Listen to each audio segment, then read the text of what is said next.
Vision, énergie, action. Et nous, ce qui va nous intéresser, c'est des changements durables et profonds.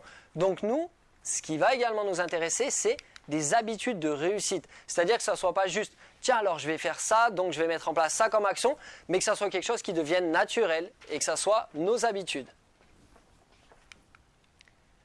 Et donc, des habitudes de réussite, c'est, vous l'aurez compris, des actions qui ont été répétées, qui deviennent automatiques, qui deviennent des habitudes, des actions qui sont adaptées à notre objectif et qui nous en rapprochent de plus en plus. Donc quand vous l'avez trouvé, vous avez juste à continuer la même chose. On va découvrir ensemble ce qu'on appelle le cycle d'apprentissage, c'est-à-dire comment est-ce qu'on crée de nouvelles habitudes. Parce que on est comme un poisson dans l'eau, on ne se rend pas compte qu'on a appris à faire tout un tas de choses. Tout ce qu'on fait aujourd'hui, on l'a forcément appris. On a appris à parler, on a appris à manger, on a appris à penser, on l'a oublié depuis très longtemps, on a appris à marcher. Et ces choses-là, on les fait aujourd'hui de manière automatique, mais toutes ces choses ont suivi le cycle d'apprentissage. Et parfois, j'ai des gens qui me disent « Non mais Gabin, tu comprends pas, si par exemple on travaille sur la confiance en soi, Gabin, tu comprends pas, moi mon problème c'est pas ça, mon problème c'est que je suis timide. Et la timidité, je pourrais pas la changer, enfin ça a toujours été comme ça a toujours été mon habitude, ça a toujours été ma personnalité. Ça change pas une personnalité. Et nous on va voir que si, et on va voir comment. Donc ça c'est le cycle d'apprentissage. Donc chaque apprentissage se décompose en 4 étapes. La première étape, c'est ce qu'on appelle l'incompétence inconsciente. C'est-à-dire que je ne sais pas que je ne sais pas. Je vais vous donner quelques exemples. Si on prend par exemple le ski, c'est pareil pour la conduite ou c'est pareil pour apprendre à marcher. Si on prend le ski, on est nous dans une région montagneuse, on a la chance parfois d'aller skier. Imaginez quelqu'un qui ne sait pas du tout skier, qui n'est jamais allé au sport d'hiver. Ça peut être par exemple un Parisien ou ça peut être quelqu'un d'autre, d'accord? Et qui arrive en bas de la piste et qui se dit chouette, les vacances au sport d'hiver, et qui regarde les skieurs finalement et les snowboarders descendre et qui se dit oh le ski c'est génial. Il est dans l'incompétence inconsciente, c'est-à-dire qu'il ne sait pas encore qu'il ne sait pas skier et que le ski c'est pas ce qu'il imagine. C'est beaucoup plus dur que ça, d'accord? Donc au départ, on ne sait même pas qu'on ne sait pas faire les choses. Le deuxième niveau, c'est l'incompétence, mais à ce moment-là consciente. Ça arrive, donc c'est je sais que je ne sais pas. C'est au moment où notre personne qui n'a jamais fait de ski commence à mettre les chaussures de ski, à marcher sur la neige et à se rendre compte que tout d'un coup, c'est des chaussures qu'elle n'a jamais mises, que c'est difficile. Et si elle essaie de mettre le ski et que le ski commence à glisser, là, il y a une prise de conscience de la difficulté et de l'incompétence. Et donc tout d'un coup, la personne réalise et dit « Oh, vraiment, je ne sais pas faire. » D'accord? C'est l'incompétence consciente. Si cette personne maintenant veut développer de la compétence, il va falloir qu'elle apprenne petit à petit. Donc il va falloir qu'elle mette en place des actions. Peut-être prendre des cours avec l'ESF ou avec un prof de ski. Et donc, si cette personne-là met en place des actions, parce que là il y a deux choix.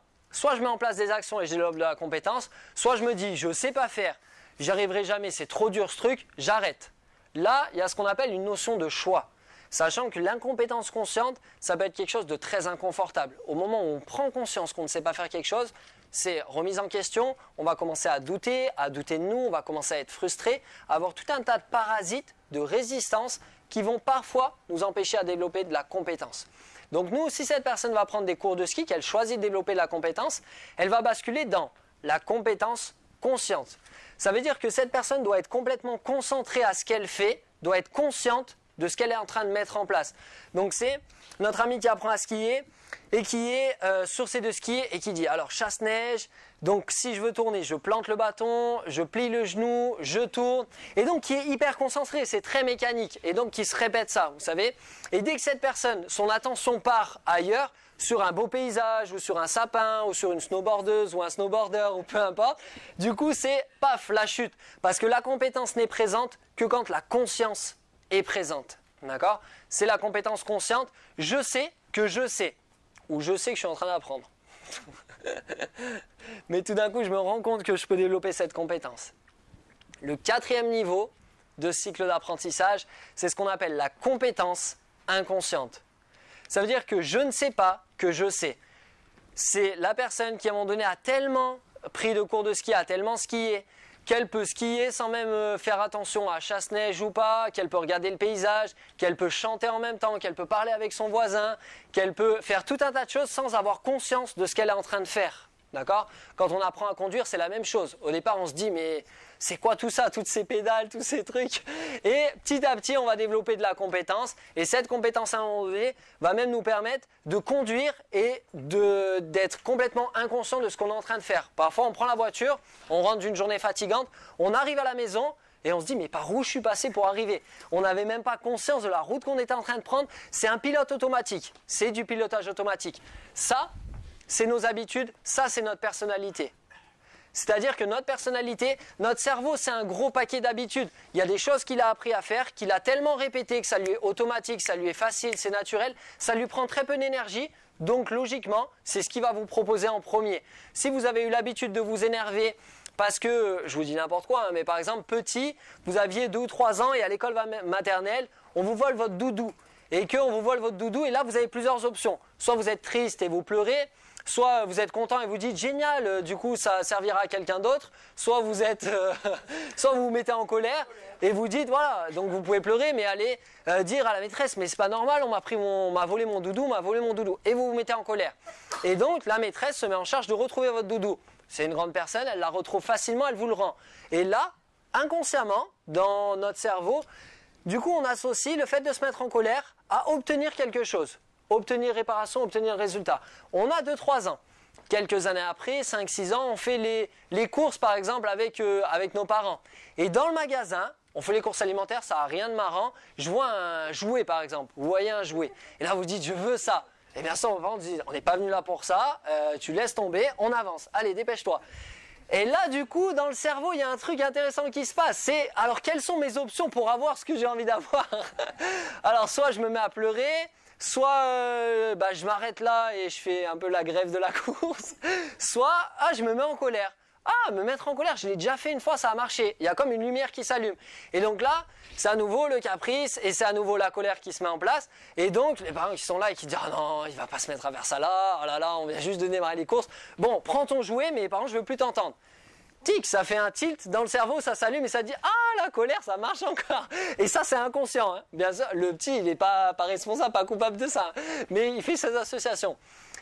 Tellement que quand cet enfant qui a grandi arrive dans la période, vous savez, de l'adolescence, cette période faste pour les relations, pour le bonheur, et il veut se mettre en opposition avec l'autorité. Il y a plusieurs moyens de le faire. Ben lui, du coup, il y a un petit tilt qui dit la colère, c'était intéressant. Donc, colère, conflit, colère. Et cette personne-là continue à se mettre en colère pour obtenir ce qu'elle a envie d'obtenir. Jusqu'à ce qu'elle arrive à 25 ans, 30 ans, qu'elle soit dans un milieu professionnel et qu'un jour on lui fasse une remarque qui lui plaît pas et tout d'un coup elle se sent en colère et elle dit mais je comprends pas, c'est disproportionné par rapport, enfin il m'a dit c'était un tout petit truc et je suis hyper en colère, j'ai failli l'agresser et on sent à l'intérieur qu'il y a un truc qui est pas ok mais qui a pris une ampleur assez importante, qui a pris une intensité assez importante. C'est juste que on a été hyper entraîné à se mettre en colère, à s'énerver. Et donc dès qu'il y a quelque chose qui ne nous va pas, même si parfois c'est plutôt lié à la tristesse ou à la peur, c'est bim, la colère qui va revenir parce que c'est notre habitude. Et donc ces habitudes-là de pensée, d'émotion, ça constitue notre personnalité. Et donc oui, on a appris à être comme on est aujourd'hui. Alors c'est à la fois une mauvaise nouvelle et c'est à la fois une bonne nouvelle, dans le sens où si on a appris à être comme on est, on peut très bien apprendre à être finalement à avoir des comportements nouveaux, à avoir des habitudes nouvelles, à avoir des manières de réagir différentes et toutes ces choses-là. Ça vous parle ça ? Ouais, chouette. Et donc, là je vous donne simplement les portes d'entrée pour passer de chacune pour passer d'une étape à une autre. Et donc pour passer de l'incompétence inconsciente à l'incompétence consciente, il vous faut une prise de conscience. Une prise de conscience, c'est quelqu'un qui vous dit « Ah mais ça, tu pourrais le faire différemment ». Ou c'est une situation que vous viviez où vous prenez conscience tout d'un coup. Soit que vous ne savez pas faire, soit qu'il y a autre chose de possible que vous ne pensiez pas possible avant. Vous avez une prise de conscience.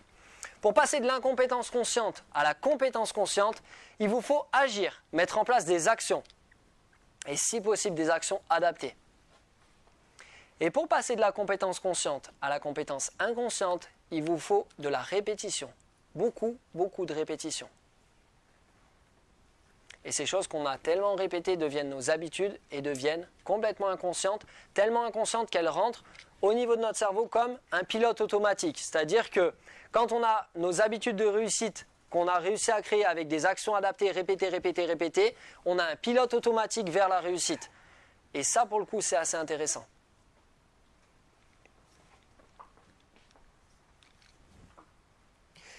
Voilà comment on apprend, comment on a appris à manger, comment on a appris à parler, comment on a appris à marcher, comment on a appris à je ne sais plus ce que je vous disais, comment on a appris à... J'avais un autre exemple, mais j'ai oublié. Ouais, faire du vélo, ouais, conduire, ouais, toutes ces choses-là. Ouais.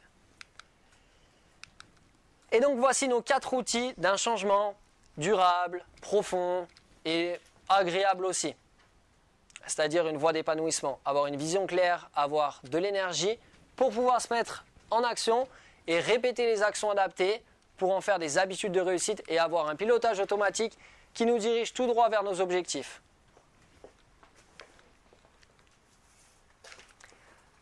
Ça vous va pour nos outils ?